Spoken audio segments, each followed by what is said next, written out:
Hi all K ടിയുടെ syllabus അനുസരിച്ച് operating സിസ്റ്റത്തിൻ്റെ മൊഡ്യൂൾ 5 ഏറ്റവും ഇമ്പോർട്ടൻ്റ് ആയിട്ടുള്ളൊരു ടോപ്പിക്സാണ് ഫയൽ അലോക്കേഷൻ മെത്തേഡ്സ്. ഇപ്പോൾ നമ്മൾ പ്രീവിയസ് വീഡിയോയിൽ എന്താണ് ഫയൽ എന്നൊക്കെയുള്ള ഇൻഫർമേഷൻസ് പറഞ്ഞായിരുന്നു. അതേപോലെ ഫയലിൻ്റെ ആക്സസ് മെത്തേഡ്സ് പറഞ്ഞായിരുന്നു. ഇനി നമ്മൾ പറയാൻ പോകുന്ന ഫയൽ അലോക്കേഷൻ മെത്തേഡ്സാണ്. ഏതൊക്കെ രീതിയിൽ നമുക്ക് ഫയൽ അലോക്കേറ്റ് ചെയ്യാം. It refers to the how disk blocks are allocated for files. എങ്ങനെയാണ് ഓരോ ഫയലിന് വേണ്ടിയിട്ട് ഒരു ഡിസ്ക് ബ്ലോക്ക് നമ്മൾ അലോക്കേറ്റ് ചെയ്യുന്നത്. അത് കണ്ടിന്യൂസ് സ്പേസിൽ വേണോ അല്ലെങ്കിൽ നോൺ കണ്ടിന്യൂസ് സ്പേസിൽ വേണോ, അതാണ് ഉദ്ദേശിക്കുന്നത്. അപ്പോൾ ഫയൽ അലോക്കേഷൻ മെത്തേഡ്സ് എന്ന് പറഞ്ഞു കഴിഞ്ഞാൽ മെയിൻ ക്ലാസിഫിക്കേഷൻ ഇതാണ്, ഇമ്പോർട്ടൻ്റ് ആണ്. ഫയൽ അലോക്കേഷൻ മെത്തേഡ്സ് രണ്ടായിട്ട് നമുക്ക് ക്ലാസിഫൈ ചെയ്യാം. ഒന്ന് കണ്ടീഗസ് അലോക്കേഷനും second one is non contiguous allocation. ഇതുകൊണ്ട് ഉദ്ദേശിക്കുന്ന കണ്ടീഗസ് അലോക്കേഷൻ എന്ന് പറഞ്ഞാൽ മീനിങ് കണ്ടിന്യൂസ് ആയിട്ടുള്ള സ്പേസിൽ അലോക്കേറ്റ് ചെയ്യും. നോൺ കണ്ടീഗസ് അലോക്കേഷൻ എന്ന് പറഞ്ഞാൽ കണ്ടിന്യൂസ് ആയിട്ടുള്ള സ്പേസിലായിരിക്കില്ല. ഇപ്പോൾ നമുക്കൊരു ലിങ്ക്ഡ് ലിസ്റ്റിൽ ഡേറ്റ സ്റ്റോർ ചെയ്യണമെന്നുണ്ടെങ്കിൽ കണ്ടിന്യൂസ് സ്പേസിലായിരിക്കില്ലല്ലോ. നമ്മളൊരു നോഡിൽ നിന്ന് നെക്സ്റ്റ് നോഡ് എവിടെയെങ്കിലും ആയിരിക്കും. അപ്പോൾ നെക്സ്റ്റ് നോഡിലേക്കുള്ളൊരു അഡ്രസ്സ് കിട്ടും. അതുവഴി നമുക്ക് നെക്സ്റ്റ് നോഡിലേക്ക് മൂവ് ചെയ്യാം. ദെൻ മൂന്നാമത്തെ നോഡ് വേറെ എവിടെയെങ്കിലും ആയിരിക്കും. അങ്ങനെ കണ്ടിന്യൂസ് അല്ലാത്ത സ്പേസിൽ വരുന്നതിനാണ് നമ്മൾ നോൺ കണ്ടീഗസ് അലോക്കേഷൻ എന്ന് പറയുന്നത്.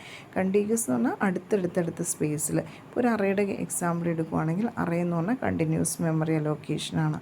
തൊട്ടടുത്തടുത്ത ലൊക്കേഷൻസിലായിരിക്കും ഡേറ്റ സ്റ്റോർ ചെയ്യുന്നത്. അതുപോലെ തന്നെ ഇവിടെ ഫയൽ സ്റ്റോർ ചെയ്യുന്ന അടുത്തടുത്ത ലൊക്കേഷൻസിലായിരിക്കും. അതിനാണ് നമ്മൾ കണ്ടീഗസ് അലോക്കേഷൻ എന്ന് പറയുന്നത്. ഇത് നോൺ കണ്ടീഗസ് അലോക്കേഷൻ 2 ടൈപ്സ് ഉണ്ട്. First one is linked list allocation and the second one is indexed allocation. ഇപ്പോൾ ലിങ്ക്ഡ് ലിസ്റ്റ് അലോക്കേഷൻ നമ്മൾ ഓൾറെഡി നമുക്കറിയാവുന്ന കൺസെപ്റ്റ് തന്നെയാണ്. ദെൻ ഇങ്ങനെ ഈ ഒരു മെത്തേഡ്സ് യൂസ് ചെയ്യുന്നത് കാരണം എന്തൊക്കെ ഗുണങ്ങളാണുള്ളത്? എഫിഷ്യൻറ്റ് ഡിസ്ക് സ്പേസ് യൂട്ടിലൈസേഷൻ, നല്ല രീതിക്ക് നമുക്ക് ഡിസ്കിൻ്റെ സ്പേസ് എഫിഷ്യൻ്റായിട്ട് ഉപയോഗിക്കാം. അതേപോലെ fast access to the file block. Correct ഒരു ഓർഡറിൽ അല്ലെങ്കിൽ കറക്റ്റ് ഒരു മെത്തേഡാണ് ഫോളോ ചെയ്യണമെങ്കിൽ ഫാസ്റ്റായിട്ട് നമുക്ക് എന്ത് ചെയ്യാൻ പറ്റും? ഈ ഫയൽ ബ്ലോക്ക് യൂസ് ചെയ്യാൻ പറ്റും. ദെൻ ഫസ്റ്റ് നമ്മൾ സ്റ്റാർട്ട് ചെയ്യാണ് കണ്ടിന്യൂസ് അല്ലെങ്കിൽ കണ്ടീഗസ് അലോക്കേഷൻ. പിന്നെ അത് നോർമലി നമുക്ക് പറയാം each file occupies a set of contiguous blocks. അടുത്തടുത്ത ബ്ലോക്സിലായിരിക്കും ഓരോ ഫയലും എക്സിസ്റ്റ് ചെയ്യുന്നത്. അപ്പോൾ നമ്മളിതിന് വേണ്ടിയിട്ടൊരു പടം വരയ്ക്കുക. ഡിസ്ക്കാണ്, ആ ഡിസ്ക് നോക്കുക. ഡിസ്കിനകത്ത് കുറച്ച് ഫയൽസ് കാണിച്ചിട്ടുണ്ട്. അതിനകത്ത് കാണിച്ചിരിക്കുന്ന ഫയലിന് പേരുണ്ട്. ഫസ്റ്റ് ഫയലിൻ്റെ പേര് കൗണ്ട്, സെക്കൻഡ് ഫയലിൻ്റെ പേര് F, third file TR, fourth file mail, then list എന്നുള്ളൊരു വേറൊരു ഫയലുണ്ട്. അത് റൈറ്റ് സൈഡിൽ കാണിച്ചിട്ടുണ്ട് ഓരോ ഫയലിൻ്റെയും പേര്. ഇപ്പോൾ കൗണ്ട് എന്നുള്ള ഫയൽ സ്റ്റാർട്ട് ചെയ്യുന്ന 0-ലും എൻഡ് ചെയ്യുന്ന എവിടെയാണ് 1-ലുമാണ്.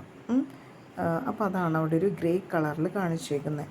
0 to 1 ആണ് അതിൻ്റെ. ഇപ്പോൾ ടോട്ടൽ ഈ കൗണ്ട് എന്ന ഫയലിൻ്റെ സൈസ് എന്ന് പറയുന്നത് 2 ആണ്. 2 ബ്ലോക്സ് ഉപയോഗിച്ചിട്ടാണ് ഈ ഒരു ഫയൽ സ്റ്റോർ ചെയ്തേക്കുന്നത്. ആ ഫയൽ സ്റ്റോർ ചെയ്യാൻ വേണ്ടിയിട്ട് 2 ബ്ലോക്സ് ആവശ്യമുണ്ട്. അപ്പോൾ അതിൻ്റെ റൈറ്റ് സൈഡിൽ നമ്മളൊരു ഡയറക്ടറി എന്ന് കൊണ്ട് വരച്ചിട്ടുണ്ട്.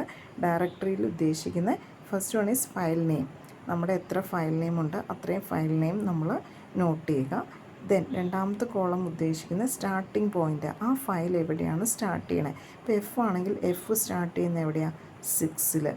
ദെൻ എൻഡ് ചെയ്യുന്നത് 7-ൽ. So size of the file, number of blocks എത്രയാണ്? 2 ബ്ലോക്ക് ഉപയോഗിച്ചിട്ടാണ് എഫ് എന്നുള്ള ഫയൽ സ്റ്റോർ ചെയ്തേക്കുന്നത്. ദെൻ അടുത്ത് മെയിൽ എവിടെയാണ് സ്റ്റാർട്ട് ചെയ്യുന്നത്? 19-ൽ സ്റ്റാർട്ട് ചെയ്യും, എൻഡ് ചെയ്യുന്നത് 24-ൽ. സോ എത്ര ബ്ലോക്ക് അതിൻ്റെ ഇടയിൽ വന്നു എന്ന് നോക്കുക. 19 to 24 എണ്ണി നോക്കുക. സോ 6 ബ്ലോക്സ് അതിൻ്റെ ഇടയിൽ വന്നു. ഇങ്ങനെ റെപ്രസെൻ്റ് ചെയ്യുന്നതിനാണ് കണ്ടീഗസ് മെമ്മറി അലോക്കേഷൻ എന്ന് പറയുന്നത്. അടുത്തടുത്തടുത്ത ലൊക്കേഷനിൽ. ഇതിൻ്റെ അഡ്വാൻറ്റേജ് എന്ന് പറഞ്ഞാൽ easy to implement, then excellent read performance. Disadvantage എന്ന് പറഞ്ഞാൽ ഡിസ്ക് വിൽ ബി ഫ്രാഗ്മെൻറ്റേഷൻ ഉണ്ടാവാനുള്ളൊരു ചാൻസ് ഉണ്ട്. എന്താണ് ഫ്രാഗ്മെൻറ്റേഷൻ എന്ന് പറയാം. Then difficult to grow file grow ചെയ്യാൻ വേണ്ടിയിട്ടൊന്ന് നമുക്കിപ്പം കൂട്ടണമെന്ന് വിചാരിക്കുക, ഇടയിലൊരു ഫയലിൻ്റെ സൈസ് ഒന്ന് അപ്പൻഡ് ചെയ്യണം. അപ്പം അങ്ങനെ വന്നു കഴിയുമ്പോൾ ചിലപ്പോൾ ആ തൊട്ടടുത്ത ലൊക്കേഷൻ ഫ്രീ ആയിരിക്കില്ല. കണ്ടിന്യൂസ് ബ്ലോക്കിൽ ഇപ്പോൾ നമുക്ക് ഇടണമെന്നുണ്ടെങ്കിൽ തൊട്ടടുത്ത ലൊക്കേഷൻ, ഇപ്പോൾ എനിക്കൊരു ഫയലിലേക്ക് എന്തെങ്കിലും എക്സ്ട്രാ ഒരു ബ്ലോക്ക് കൂടെ ആഡ് ചെയ്യാനുള്ള ഇൻഫർമേഷൻസ് കിട്ടി. അങ്ങനെയാണെങ്കിൽ നമ്മൾ ആ ഒരു ബ്ലോക്ക് ആഡ് ചെയ്യണമെങ്കിൽ ചില കേസിൽ ആ തൊട്ടടുത്ത ബ്ലോക്ക് എന്തായിരിക്കില്ല, ഫ്രീ ആയിരിക്കില്ല. അപ്പോൾ അങ്ങനെ വന്നു കഴിയുമ്പോൾ ഇഷ്യൂസ് ഉണ്ടാവാം. ദെൻ രണ്ടാമത് വരുന്ന ലിങ്ക്ഡ് അലോക്കേഷൻ്റെ കേസിൽ, അതായത് നോൺ കണ്ടീഗസിൽ വരുന്നതാണ്. ഫസ്റ്റ് നമ്മൾ കണ്ടീഗസ് പറഞ്ഞു, ദെൻ നോൺ കണ്ടീഗസിൽ രണ്ടെണ്ണം ഉണ്ടെന്ന് പറഞ്ഞു, ലിങ്ക്ഡ് അലോക്കേഷനും ഇൻഡെക്സ്ഡ് അലോക്കേഷനും. അതിൽ ലിങ്ക്ഡ് അലോക്കേഷൻ എന്ന് പറഞ്ഞു കഴിഞ്ഞാൽ നമ്മളൊരു ലിങ്ക്ഡ് ലിസ്റ്റ് പോലെ മെയിൻറ്റെയിൻ ചെയ്യുവാണ്. അപ്പോൾ അതിനകത്ത് ഡയറക്ടറി നോക്കുക. ഡയറക്ടറിയിൽ ഒരു ഫയലിൻ്റെ കാര്യം പറഞ്ഞിട്ടുണ്ട്. ഇവിടെ ഒരു സിംഗിൾ ഫയലേ പറഞ്ഞിട്ടുള്ളൂ, ജീപ്പ് എന്നാണ് ആ ഫയലിൻ്റെ പേരെന്ന് വിചാരിക്കുക. അത് സ്റ്റാർട്ട് ചെയ്യുന്ന ലൊക്കേഷൻ പറയുന്നുണ്ട് 9. സോ നമ്മൾ 9ലേക്ക് പോവുക. അപ്പോൾ ഈ ഒരു ഡയറക്ടറി പോയി കഴിഞ്ഞാൽ നമുക്ക് സ്റ്റാർട്ടിംഗ് ലൊക്കേഷൻ കിട്ടും. നമ്മൾ ലിങ്ക്ഡ് ലിസ്റ്റ് പഠിക്കുമ്പോൾ ലിങ്ക്ഡ് ലിസ്റ്റിൻ്റെ ഒരു ഹെഡറിൽ പോയി കഴിഞ്ഞാൽ സ്റ്റാർട്ടിംഗ് അഡ്രസ്സ് ഓഫ് ദി ആ ഒരു ലിങ്ക്ഡ് ലിസ്റ്റ് കിട്ടും. ദെൻ സ്റ്റാർട്ടിംഗ് അഡ്രസ്സ് കിട്ടിക്കഴിഞ്ഞാൽ ഫസ്റ്റ് നോഡ് എത്തുന്നു. സോ ഫസ്റ്റ് നോഡിൽ നിന്ന് സെക്കൻഡ് നോഡിലേക്കുള്ളൊരു കണക്ഷൻ നമുക്ക് കിട്ടുന്നു. കാരണം ഫസ്റ്റ് നോഡിനകത്ത് സ്റ്റോർ ചെയ്യുന്ന സെക്കൻഡ് നോഡ് എവിടെയാണെന്നാണ്. സെക്കൻഡ് നോഡിൽ പോയി കഴിഞ്ഞാൽ തേർഡ് നോഡ് എവിടെയാണെന്ന് അറിയാൻ പറ്റും.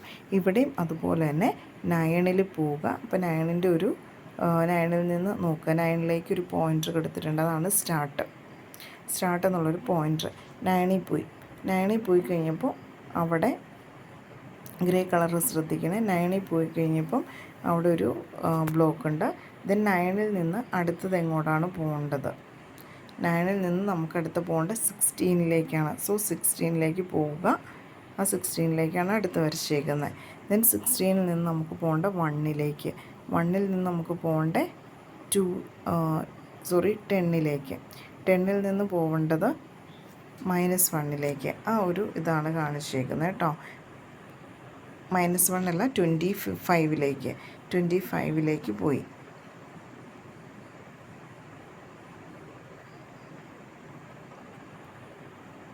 സെയിം ഫിഗർ തന്നെയാണ്. അപ്പോൾ ഈ ഒരു ഫിഗർ ഒന്ന് നോക്കുക. ഫസ്റ്റ് നമ്മളൊരു സ്റ്റാർട്ടിംഗ് അഡ്രസ്സ് ഉണ്ട്. ആ സ്റ്റാർട്ടിംഗ് അഡ്രസ്സ് 9 ആണ്. സോ നമുക്ക് സ്റ്റാർട്ടിംഗ് അഡ്രസ്സ് ഡയറക്ടറിയിൽ നിന്ന് കിട്ടും. 9ൽ പോയി കഴിഞ്ഞാൽ നമുക്ക് അടുത്ത ലൊക്കേഷൻ എവിടെയാണോ ആ ലൊക്കേഷനിലേക്ക് പോവാം. ദെൻ അവിടെ പോയി കഴിഞ്ഞാൽ അടുത്ത ലൊക്കേഷനിലേക്ക് പോവാം. ഇതിൻ്റെ ഒരു കേസിൽ അഡ്വാൻറ്റേജ് ആയിട്ട് പറയുന്നത് no external fragmentation, then fixed size can increase, file size can increase ചെയ്യുന്നതിന് കുഴപ്പമില്ല. കാരണം ഇടയിൽ എവിടെയാണോ അവൈലബിൾ ആയിട്ടുള്ള സ്പേസ് അവിടെയാണ് നമ്മൾ അലോക്കേറ്റ് ചെയ്യുന്നത്.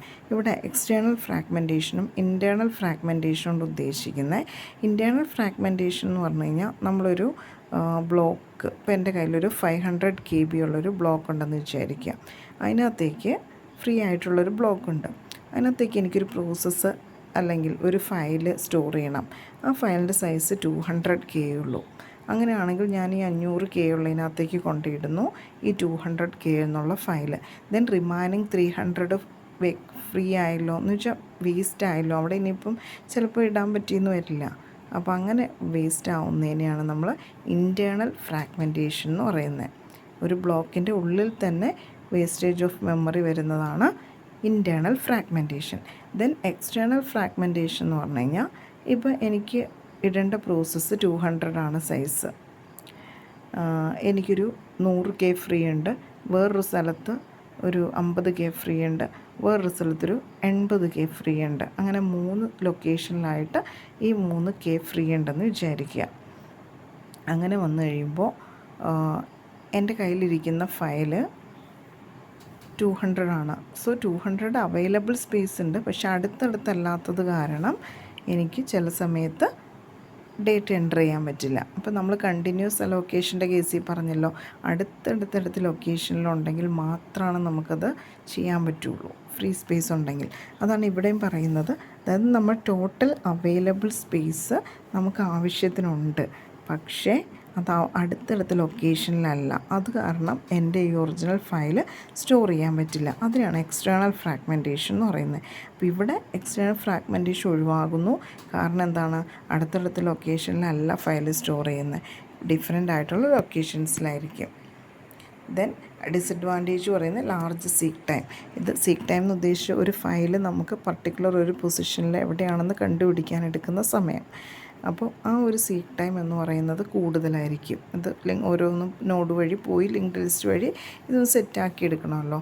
Then random access or direct access difficult. ഇപ്പോൾ ഇടയിൽ നിന്നൊരു നോഡ് അല്ലെങ്കിൽ ഒരു ബ്ലോക്ക് കണ്ടുപിടിക്കുക എന്ന് പറഞ്ഞാൽ ഡിഫിക്കൽട്ട് ആയിരിക്കും.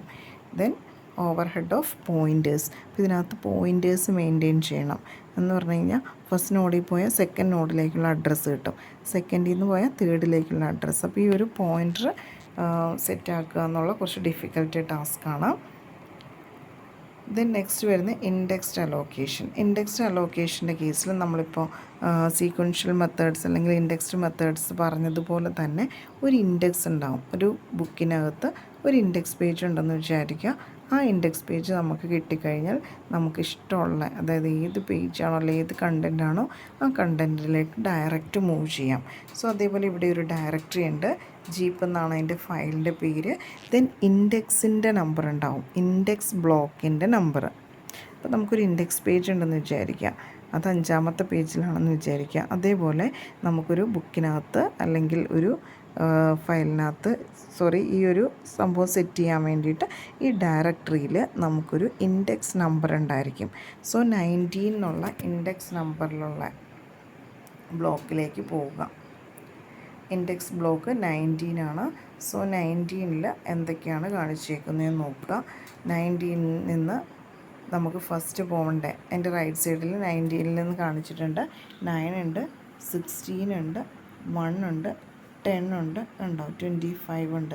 ആ രീതിക്കാണ് ബ്ലോക്കുകൾ സെറ്റ് ചെയ്തേക്കുന്നത്. അപ്പോൾ നമ്മൾ 19ൽ പോയി കഴിഞ്ഞാൽ 19ൽ നിന്ന് നമുക്ക് പോകേണ്ടത് 9ലേക്ക് പോകണം. ദെൻ 19ൽ നിന്ന് 16ലേക്ക് വരച്ചിട്ടുണ്ട്. ദെൻ 19ൽ നിന്ന് 1ലേക്ക് വരച്ചിട്ടുണ്ട്. അത് നമ്മുടെ ഈ 19 ബ്ലോക്കിലുണ്ട് കേട്ടോ.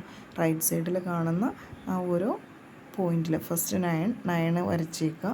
ദെൻ അടുത്ത് 16, 19ൽ നിന്ന് 16ലേക്ക്, ദെൻ അടുത്ത 19ൽ നിന്ന് 1ലേക്ക്, ദെൻ 19ൽ നിന്ന് 10ലേക്ക്, 19ൽ നിന്ന് 25ലേക്ക്. ഓക്കെ, റിമൈനിങ് പൊസിഷൻസൊക്കെ -1 ആയിട്ട് സെറ്റ് ചെയ്തേക്കുവാണ്. അപ്പോൾ ഇതാണ് ഇൻഡെക്സ്ഡ് അലോക്കേഷൻ. ഓരോ ഫയലിനും ഒരു ഇൻഡെക്സ് ബ്ലോക്ക് ഉണ്ടായിരിക്കും. ആ ഇൻഡെക്സ് ബ്ലോക്കിൽ പോയി കഴിഞ്ഞാൽ നമുക്ക് കറക്റ്റായിട്ട് അറിയാൻ പറ്റും. ദെൻ ഇതിൻ്റെ ഡിസഡ്വാൻറ്റേജും അഡ്വാൻറ്റേജും അവിടെ മെൻഷൻ ചെയ്തിട്ടുണ്ട്. അഡ്വാൻറ്റേജ് എന്ന് വെച്ചാൽ no external fragmentation, then support direct access. Index page indexed ആണ് ഏറ്റവും നല്ലത്, കാരണം ഡയറക്റ്റ് ആക്സസ് പെട്ടെന്ന് ഈസി ആയിട്ട് പോസിബിൾ ആവും. ദെൻ ഡിസഡ്വാൻറ്റേജ് എന്ന് വെച്ചാൽ ഇത് സ്റ്റോർ ചെയ്യാൻ മൾട്ടിപ്പിൾ ലെവൽസ് ഉണ്ടായിരിക്കുമല്ലോ. അപ്പോൾ ഇതൊക്കെ സ്റ്റോർ ചെയ്യാനും അങ്ങനെയുള്ള കാര്യങ്ങൾ ബുദ്ധിമുട്ടായിരിക്കും. അതേപോലെ ഈ പോയിൻറ്റേഴ്സ് മെയിൻറ്റെയിൻ ചെയ്യുക എന്നൊക്കെയുള്ള ഓവർ ഹെഡായിരിക്കും. അപ്പോൾ ഇത്രയാണ് മെയിനായിട്ട് ഫയൽ അലോക്കേഷൻ മെത്തേഡ്സിന് വരുന്നത്. 3 ഇമ്പോർട്ടൻറ്റ് ടോപ്പിക്സാണ്. First one is continuous allocation. Second one is non-continuous allocation. അപ്പോൾ non-continuous allocationൽ വരുന്ന രണ്ടെണ്ണമാണ് ലിങ്ക്ഡ് അലോക്കേഷനും ഇൻഡെക്സ്ഡ് അലോക്കേഷനും. Thank U.